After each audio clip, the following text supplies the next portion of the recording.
You know, when they asked me if I would accept this award, I said to my husband, but you know, I'm so old now, no one will know who I am. And I was a bit afraid of that. It's difficult to believe that this is happening.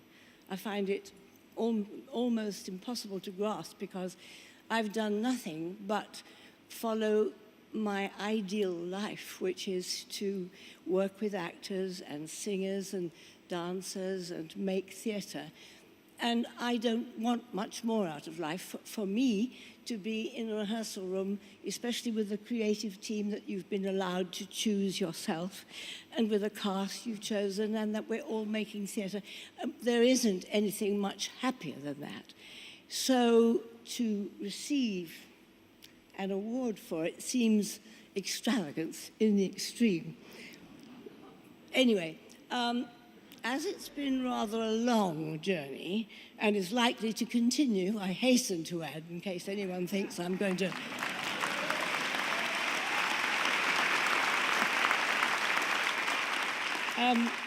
I think if I were to start thanking the wonderful people who've taught me and given me a boot up the ladder and helped me, we would be here for a very long time and have to send out for sustenance. And I don't think that would be popular. So just a few people. As David said, Ninette de Valois asked me to join her company when I was a kid and took a chance, and that was wonderful.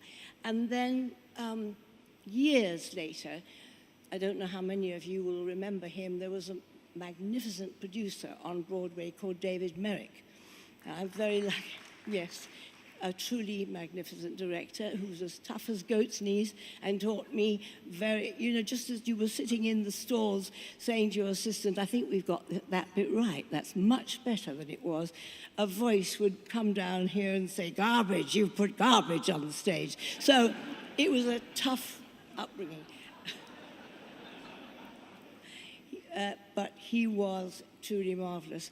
There's lots of people that I have to thank for that, because Anthony Newley and Leslie Brickers, who wrote The Roar of the Grease Paint, took a huge chance in asking me to do it, because it was my first musical, and to do your first musical on Broadway seems total madness, doesn't it?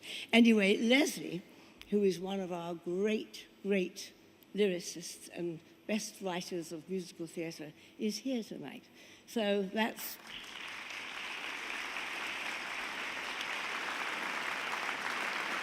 That's pretty great for me. And there's a woman who you may not know of. She's a feisty, strong person, and she ran quite brilliantly the Leatherhead Theatre, which started all sorts of things and all sorts of people, and we all got lots of chances there. And when I was actually working on Grease Paint in America, she rang up and said, I want you to direct The Match Girls, which was a rather serious musical about the Match Girls strike. And I said, well, I think I could do it, because I'd read it by then. But why? And she just said, I think you can do it. Put the phone down. And that was the end. So how lucky is that?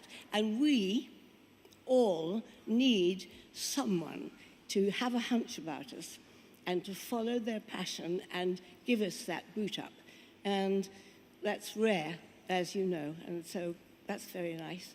Then, of course, I'm very, very lucky that Cameron McIntosh, who I've known for years and worked for since 1973, on and off,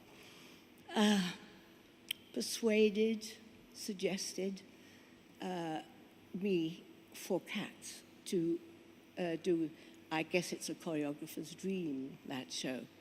And so I had the joy of working on Andrew Lloyd Webber's music, which for any of us in our field is such a privilege because it's so inspirational. And they've become great friends, and we've had marvelous creative times together. And some of our shows are still roaming the world, which is very fortuitous. It means you can have the odd tin of caviar, which is awfully nice.